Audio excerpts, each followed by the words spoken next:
Hi, everyone, and welcome to our webinar titled Motivation Matters, Driving Student Engagement in Test Prep Boot Camps. My name is Jordan Friedman. I'm a director here at MasteryPrep, and we're excited to have you all join us and to get started. For those of you who aren't familiar with MasteryPrep, we're a company offering a standards-aligned system to prepare students for state-required assessments that are a part of accountability models. Presenting today will be Jay Kelly, our Vice President of Instructional Operations. Throughout the webinar, if you have any questions for Jay, please be sure to put those into the chat. We'll be spending a few minutes answering questions toward the end of the webinar. And now I'm excited to pass it off to Jay Kelly, who will introduce himself and get started.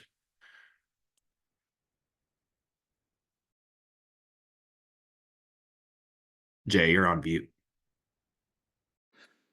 Yeah, I missed the most fantastic intro ever. Hey, everyone.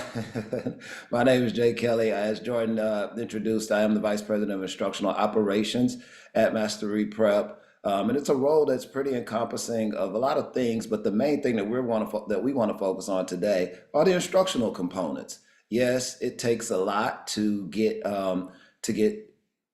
instructors to a place all over the country, as we do here with MasteryPrep. We send instructors into rural areas, city areas, Florida, Kentucky, Ohio. We're all over the place to do what we have to do to serve students. And my role is to make sure that we have a highly functional team that goes in and engages students, whether it's ACT prep, SAT prep, TSIA2 prep, or end of course for particular states.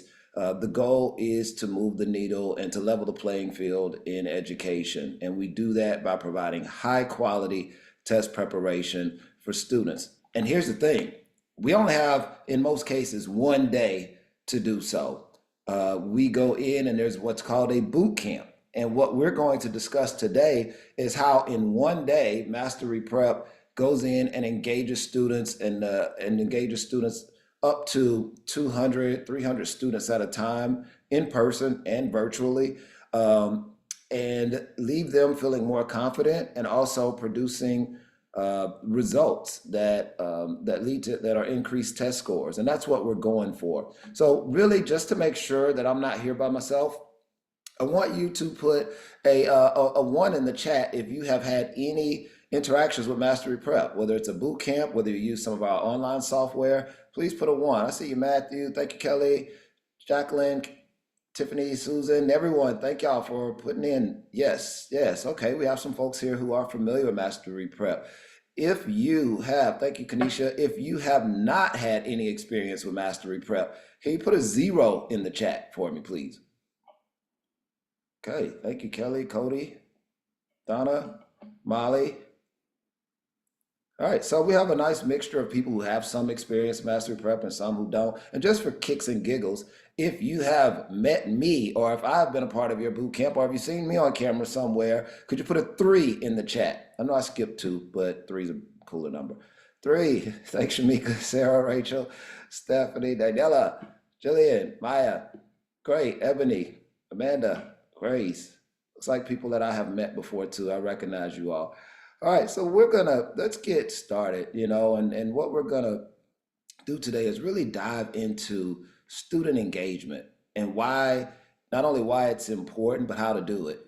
And I'm going to go through this presentation. We're gonna leave time for questions here at the end. And first thing I want to do, and I want you all to remain active, is I want to bring this quote up from Benjamin Franklin. It says, "Tell me and I forget." And I know that some of us, and as our age increases, the more we seem to forget what people tell us, right?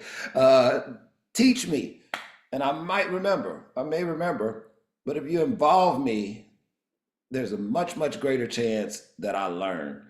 And in today's educational climate, it is important, paramount, that students are involved in the lessons being taught, that students are involved in the software being used, that students are involved in the learning environment. And in order to be involved, there's a lot of noise that has to be cut through. There's noise that students experience in their personal lives. There's noise that students experience on campus. There's noise all over. Some examples of noise. I'll ask you, what are some examples of noise that students face today? Please put that in the chat for me. Some examples of noise that students face today. Social media, thank you, Sarah. Thank you, Tammy. Relationships, complicated relationships at that. Thank you, Tammy. Addiction, yes. AI, whoa. Phones are full of noise. Self-doubt, great answer, Vicky. Home life, Tiffany, for sure. There's our students are showing up poverty, Maya, yes, being hungry, socioeconomic challenges, of course, in the community and just in their personal lives. There's a lot of noise that distracts students. And sometimes we get into learning environments, educational apathy, like, oh, why am I even here? Great one. Thank you, Matthew. Why am I even here? Why are we even doing this? And so one of the reasons I believe engagement is so important is because of the amount of noise that contributes to disengagement. Imposter syndrome, Vicky. Yes, I don't even know if I should be in this AP class or in this dual enrollment class or in school at all. Maybe I'm not as smart as I thought. Missy Cruz says literally police sirens at their schools. Yes. Athletics is noise. And sometimes the schools themselves, and I love schools, I'm an educator. Sometimes schools are noisy, right? Just in and of themselves. You go in schools, and I remember when I was in school, you may have a bunch of announcements, tardy bells and teacher announcements, and a lot of things that can be distractions, pep rallies, football games and things that are going on. And that's why it is important that in order to get the outcomes that we want, students have to connect. So I have a question for you. What does student engagement look like? Answer in the chat for me. What does it look like to you to say that a student is engaged? In order to have this discussion, we clearly have to have an understanding of engagement. So what does it look like? When you picture a classroom of students or an environment where students are engaged, what does that look like? Eye contact. Thank you, Sarah. Asking questions, discussion, responding, yes, verbally, collaboration when they're together. Thank you, Angie. Involving students where they are actively participating, active participation, open discussion, taking notes, curiosity. All of those are great answers. Putting away devices voluntarily. I hadn't seen much of that, Tiffany, but yes, that is an example, right? If they have a device and they're in it, or when class starts and they take and put that device up on their own, or part of the discussion or part of the activities, their involvement is based on how they connect. And yes, you see them putting devices away, on task, asking questions, making connections, raised hands, right? When students are, oh, I got it, it's my thing. I got this, I answered. No, my hand was up first. That's an engaging classroom. Answering aloud, things that you all said, communicating back to the teacher, being on task, just doing the work. So is evidence of engagement. Active listening is as evidence of engagement. All of those things that you said, the few things that I have here on the slides, those things all really boil down to one thing, and that one thing is paying attention, right? Those are all ways that students show curiosity, Jillian, that they're paying attention. If they're asking a question, it's probably because they're paying attention. If they're answering, it's because they're paying attention. If they put away the devices, to pay attention. So ultimately, for students, an environment where students are engaged is an environment where students are paying attention. That's what engagement looks like. And so, what is the purpose of student engagement? Um, you don't have to put that one in the chat for the sake of time. When you look at these students here on the pictures, heads are down, heads are in calculators. Students are working in groups together. They're collaborating, as someone said earlier. But why? Why do we want them engaged? Do we want them engaged so that they have fun at school? Is that it? Or are they engaged so that time goes by faster? Or are we engaging them just so that I can be the cool teacher? What is the purpose? I'll tell you, the purpose is, simply put, is for the students to form a connection with the content. That's what we're doing all of these things for, is so they can form a connection with the content, not so that they can just pay attention. The paying attention is an evidence of them being engaged. But the reason we want them paying attention is to connect with what we're teaching. And sometimes engagement can go wrong because people lose sight of that, you know? And why do we want them to form a connection with the content? Um, why is that? To learn. Ultimately, our goal is for students to have a connection with the content so that they can learn. That's the reason we want to engage. Engagement for any other purpose, you know, as I tell our team, is just a party. You know, if we're giving out candy just to give out candy, that's just to be cool. That's for a party.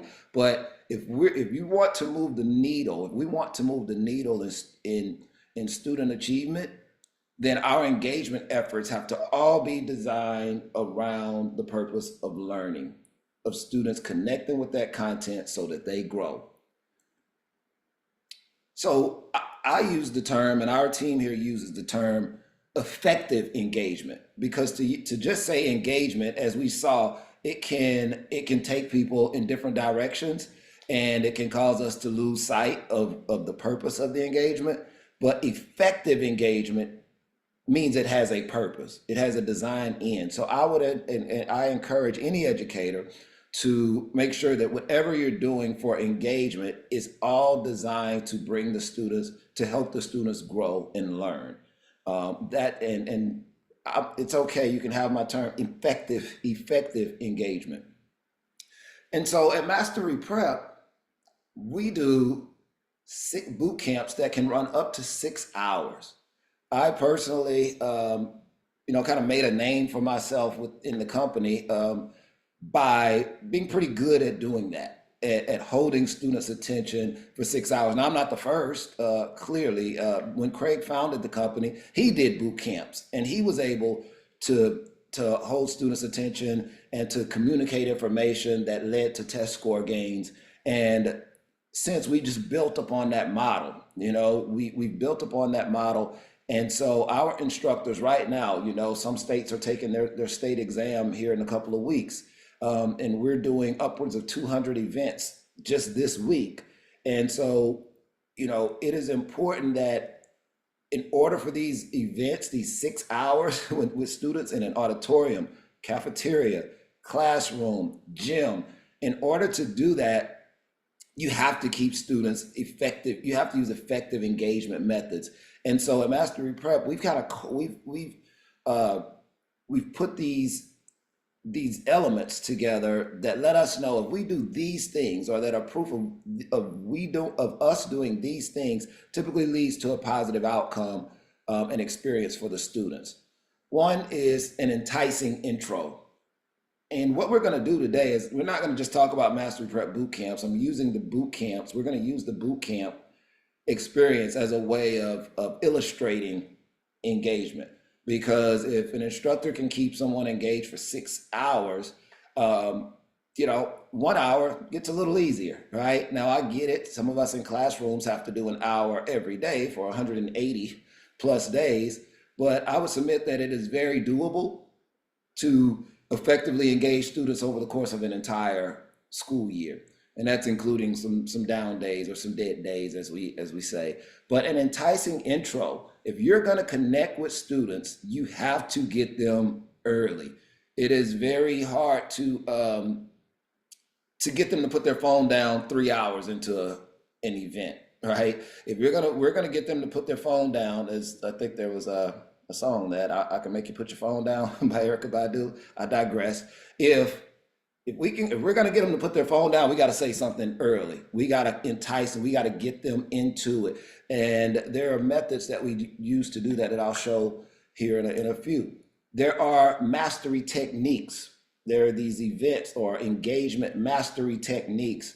The other thing is effective engagement. We're gonna, as a whole, what does it look like, and what are some of the things that we do in a boot camp and that can be done in a classroom that are effective?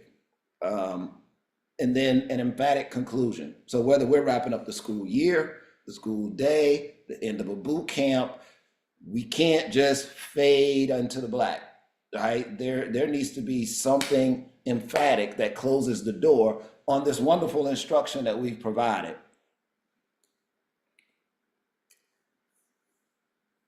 Part of, so the first thing is the intro, the hook.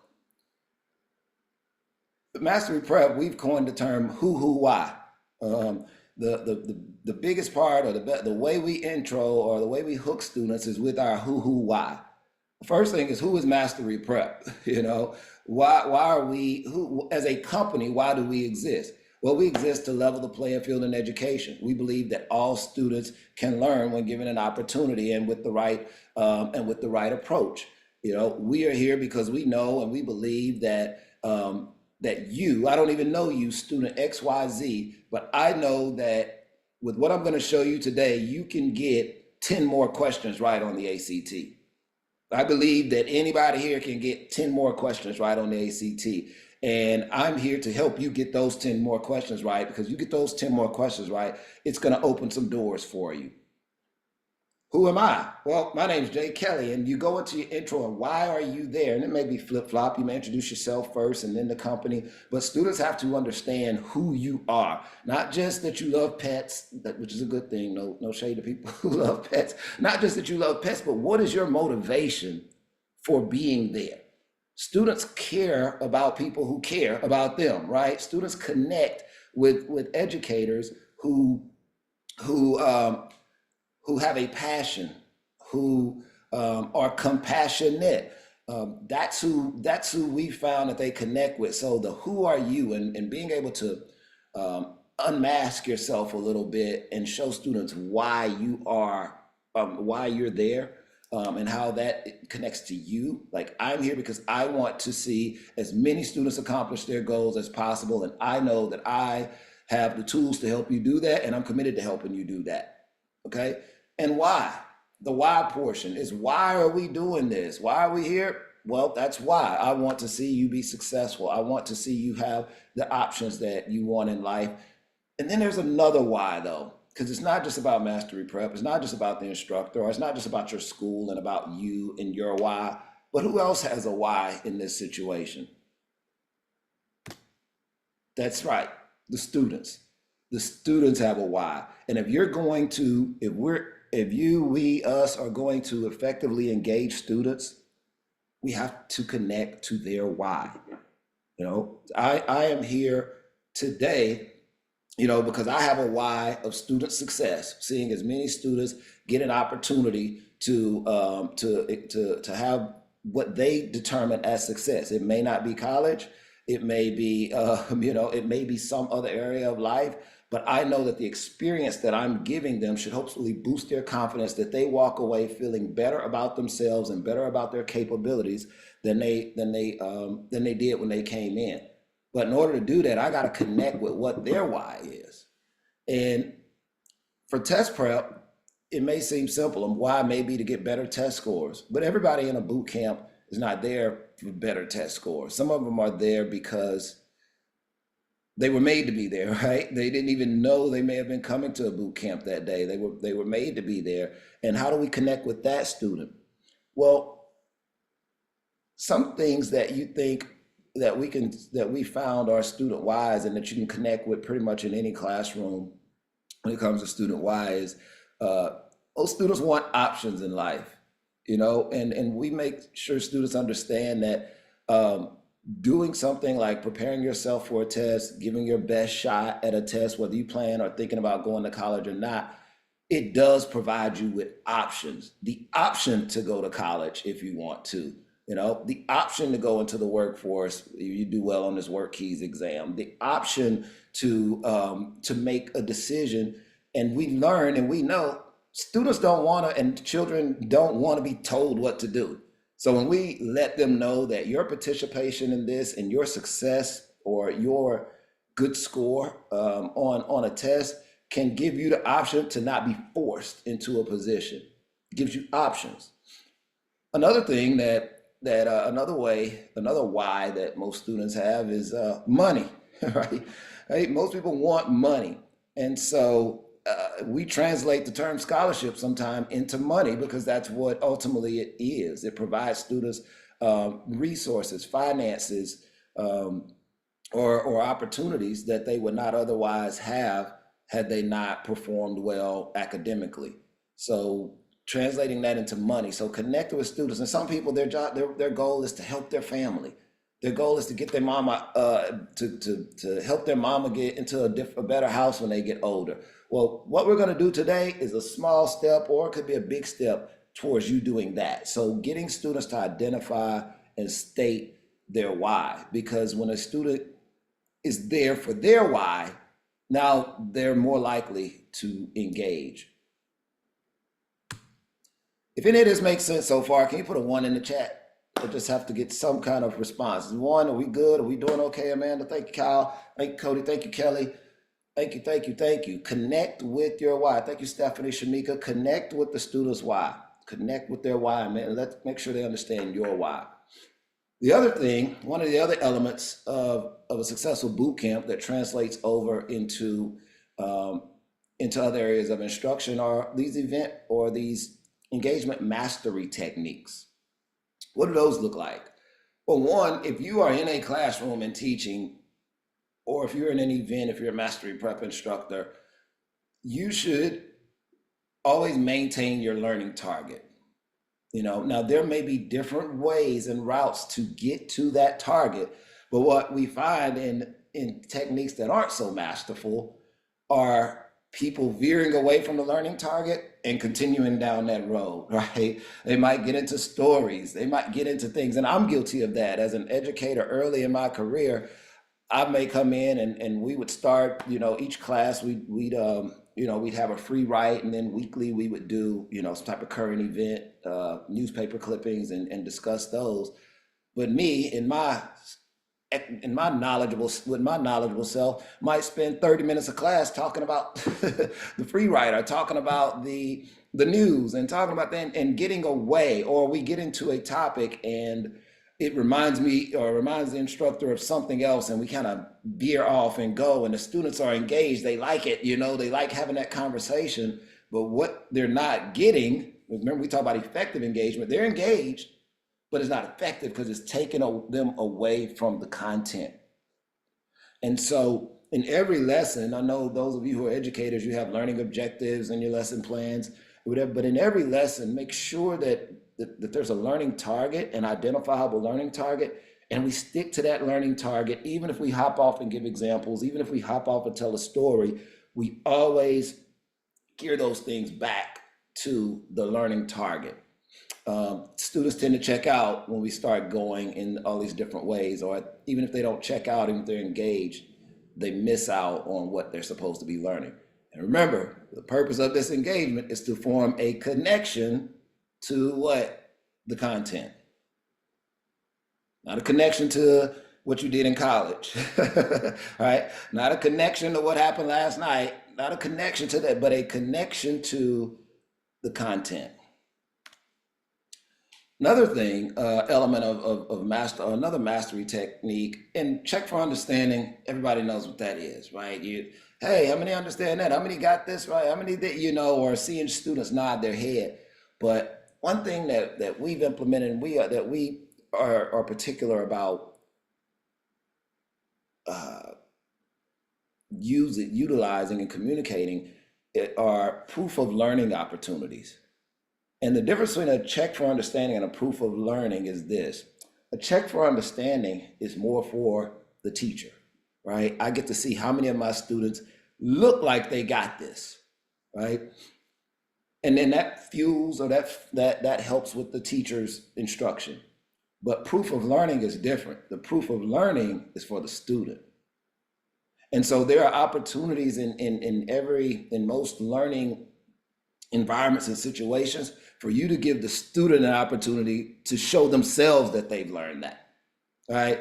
So whether it's them calling out an answer, whether it's you kind of softballing something out there to get a response from the students, not for you to know, but to get them to confess and say that they know this thing, and that helps build their confidence, and that helps keep them connected because I'm learning. if how am I going to, it's much easier to keep a student engaged when they see that they're getting something out of it during the learning process, not just, we're going to go this whole boot camp and then we're just going to give you a mini test at the end. No, we give mini tests throughout the boot camp to give students an opportunity to not just do the strategies we've taught them, but to prove that they've learned those strategies, right? And then we call out, we ask things of them, not just for us, but for them to be able to say and know that they got it, And so the same thing can translate to classroom instruction, Let's not sometimes wait on our students till they get to test time to have a chance to show what they know. Let's give them opportunities during the actual instruction to show what they know with the intent that it's for them. Yes, my return on investment. Communicating to scale and modeling multiple solutions. If you have had a Mastery Prep Bootcamp, you've seen this or should have seen this. And if you don't see this, then my team needs to know. But we should be communicating to the scale of the group, right? So, sometimes in education, we have a tendency to speak to the high performers, or we have a tendency to go to the lower performers, and our communication reflects that. But a masterful educator is not only able to differentiate instruction, but to differentiate your communication and to communicate in a way that all of the students are able to get something at some point during that particular learning, that particular instructional opportunity. And then when you're demonstrating to students, especially in a boot camp setting where it's so quick, or if you're in a classroom and it's so quick, we still have to make sure that we provide multiple solutions to items. Like in math, there are multiple ways to get there because every student doesn't get there the same way, right? And if there are three ways to solve something, then let's show through 2 to 3 ways to solve that thing. And that helps keep students connected because some of you may have been that student, right? You're in class and the teacher says the right answer and then she asks somebody to show how to do it and they show how to do it. And like, that's it. And you're like, I didn't do it that way. And it just kind of gets left out there. So can I get that right answer like that or not? Was it a mistake? So being able to show students, when you do an item, and to go back and say, now some of you may have done it this way, or did anyone else do it a different way and come up with the same result? So being able to communicate to the scale of the group, but also being able to model multiple solutions, because that also exists within that scale, the different functionalities of the students. And then flow and pace. During a 6-hour event, you cannot be the same way, maintain that energy the entire time, because that'll become monotonous. Most people, when they think of monotony, or an instructor or a teacher being monotone, we think of Bueller, right? We think of that, those of us who were alive in the 80s, think of that. But monotone can also mean you can also be like this the entire time, and I'm just so energetic and I'm just so happy and I just love these students and I just love y'all and we're just going to do all this math and we're going to do, and you can do that the whole time, and that's monotone because it's one tone and it stays that way. So in order to keep students engaged, we've found that our energy needs to shift sometimes, and there will be times in class when, okay, well, let's focus here. Let's focus. I want to take these 10 minutes and I want y'all to do it. And you have that time and you slow things down. And then you have these other times where it's, all right, y'all, everybody up. Now let's go. And we're doing, and we keep the pace and we keep it going in a way, just like a movie, right? The movies aren't nonstop action the whole time. That makes your head hurt. There has to be some time where we stop. There's a conversation, there's dialogue, there's a kiss, there's something, that breaks up the explosions. Flow and pace. Also, you get tired. So I need, even like right now, I need to slow my pace. As a coach, I coach basketball pretty regularly, do skill training and team coaching. And I have a couple of sons that are pretty decent basketball players. And one thing about basketball or any sport that relates to the classroom is the lack of confidence that comes from getting something wrong. You know, the lack of confidence that comes from not doing it right the first time, the lack of confidence that comes from missing a shot. But and what I teach students and what I teach players is that the most important shot is the next one. We can't go back, right? The most important shot is the next one. You can miss 5 straight shots, but the next one that goes in, that's like the next one you take, that's the most important one. As it relates to test prep, and in any classroom situation, we have to stop, we have to not allow our students to become disengaged from a lack of immediate success. You know, and the way we keep them engaged is there's a shot you're going to make. Like what we need is what's coming. What you're going to do is what's coming. We may make mistakes today in this boot camp, and we want to do that in the boot camp because the important shot is going to be the test when you take the test. And so making sure that we build and instill that confidence in students by and keep them engaged by leading them towards the greater that's later. Leading them towards the greater that's later. If everything is about just right now and I'm not doing well right now, guess what? Time to pick up the phone and get that dopamine hit from something else, right? So here's some effective engagement examples of things that we do and can be done in a classroom setting. One is group led, well, no particular order, but one that I'm going to highlight right now is group led board work. Oftentimes when we call students to the board, what do? We have one student up there and that student's just working a problem out. And what's the rest of the class doing?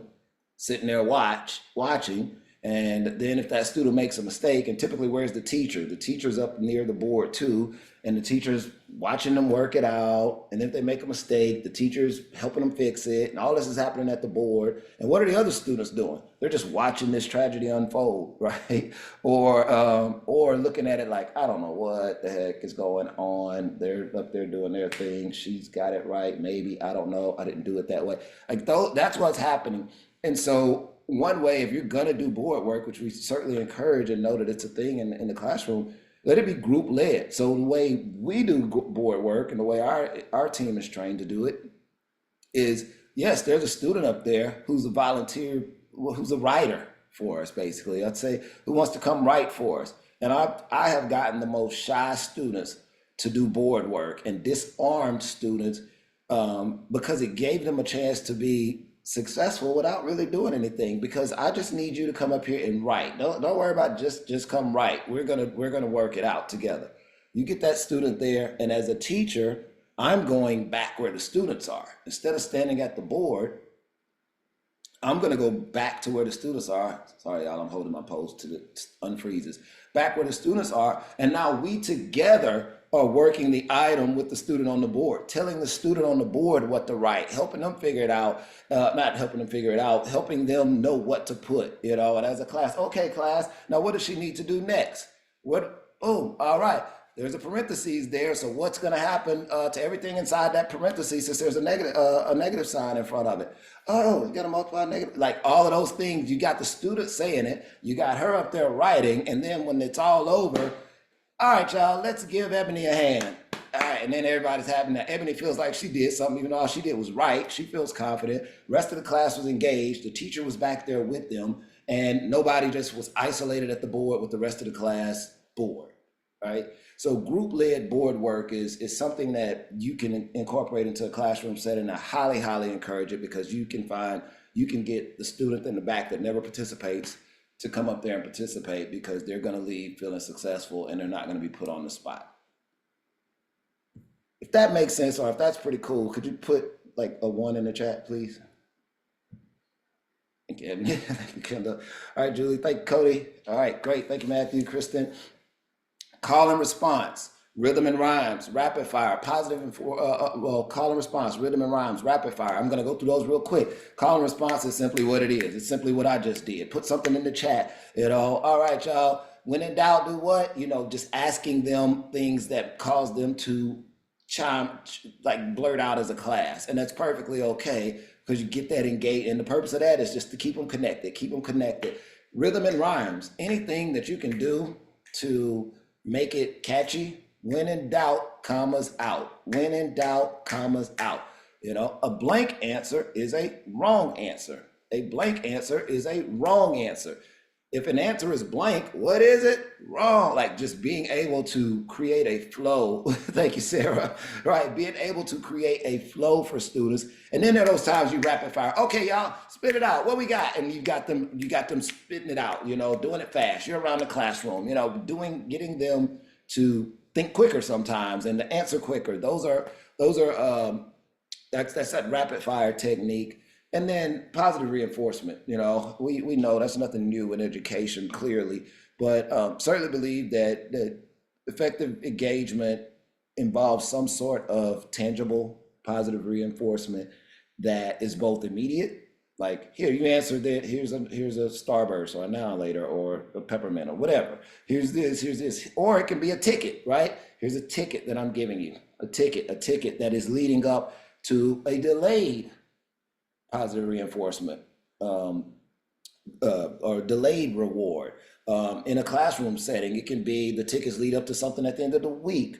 But anytime we found that anytime students can get some immediate um, gratification, some immediate reinforcement, it keeps them engaged effectively.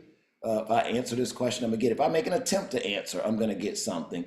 And then ultimately, at the end, there's gonna be something that may be even bigger. So certainly do believe in that. I know sometimes on a budget it can be hard, but be creative. Be creative. I used to just buy big bags of Starburst, and I would make the colors of the Starburst because I was on a real budget at the time. I would make the colors I would level the colors of the Starburst. So all I've done is take a $5 bag of candy, and I would always have leftovers. It had like 98 pieces in there, and I would always have a little leftover, even though I was giving out Starburst for most answers or attempts. Um, oh, good try. Here's a yellow, right? Great, thank you. Here's pink, and just kind of leveling it out like that. And finally, our last couple of things, because we certainly want to leave room for questions. Boosting student confidence. You can do that through the way, and we'll talk about when you're instructing, you can do that through the way you cover the practice. One, you need to practice, and then review the practice so that the students aren't just doing it to do it. And when you review the practice, using the process of elimination. One, it helps students get to right answers, but process of elimination helps with engagement because on most tests, particularly multiple choice tests, 75% of the answers are incorrect, right? Because there's four answer items and then only one is the right answer. So typically 75, if it's five answer choices, 80% of the answer choices are incorrect. So when you ask students something regarding that item, do you think you have a better chance of someone knowing the right answer or for engagement purposes, or someone knowing the wrong answer? If 75% of the answers are wrong, Johnny out there might not know that the correct answer is B, but he knows it dang sure isn't A, right? So I can get Johnny who's like not confident about the right answer, but when I ask, hey, what answer up here is clearly wrong, or did anybody find this wrong? I have much better opportunity of somebody communicating back to me about what's wrong. And then that leads to the explanations. We can talk about why this one's wrong, just like we can discuss why something's right. And now students are able to be more connected to it and be more engaged. And then also finally working on strengths. When students are good at something, lean into the good things too. Nobody wants to show up anywhere and just work on what they're not good at, right? And particularly in test prep where time is important, or for standardized tests where time is important, it's beneficial for students to know what they're good at and to operate on what they're good at so that they can have more time to work on those areas where they're weak. And then as we communicate, we want to always have positive language. We want to celebrate improvement, not just who got 9 of them right or 9 out of 10, but who got more right this time than they did last time? Who did better on this test than they did the last test? Celebrating improvement. They may have gone from a D to a C, but that's still good. that they improve. They don't have to make an A for you to acknowledge and celebrate them. And also, of course, we want to acknowledge effort, that somebody is connected, somebody is trying. So always to keep students engaged. So finally, as we conclude this, thank you all for participating. I know that you got something out of this that can help you, engage better with Mastery Prep, can help you engage better in your classrooms, engage students effectively, and that can certainly be a benefit to you or the teachers that you work with and the students that you serve. And those are the type of things you want to tell your students. You want to let them know that they learned something. You want to give them words of affirmation. You want to revisit that hook, that intention, that why we're here. We're here so that we can do things to help students connect to the content. And today we've gone through those things, and some of those things that you're going to walk away with. Ideally, are going to help your students connect to the content and help your teachers have better days in the classroom. Obviously, ask students how they feel about what they learn, how they feel about the way the lesson was carried out, how they feel about things. And with Mastery Prep, that's why we have feedback forms after every event. And right now, our feedback for the quarter from January to today is 4.7 on a 5-point scale from our students all across the country. You talk about 5,000 reviews, and it's 4.7. I want to ask you this: if you go to Amazon and you see 4.7 next to an item, is that something you're more likely to buy? Right. So here we're doing, yeah, man. It's like, yeah, 4.5, man, maybe, I don't know, but 4.7, I'm more likely to click that yes button. So we request feedback at our events, and we certainly encourage you to request feedback from your students. And that's what I have. And I want your feedback. So thank you, Jordan. Come on in. All right. Thank you, Jay.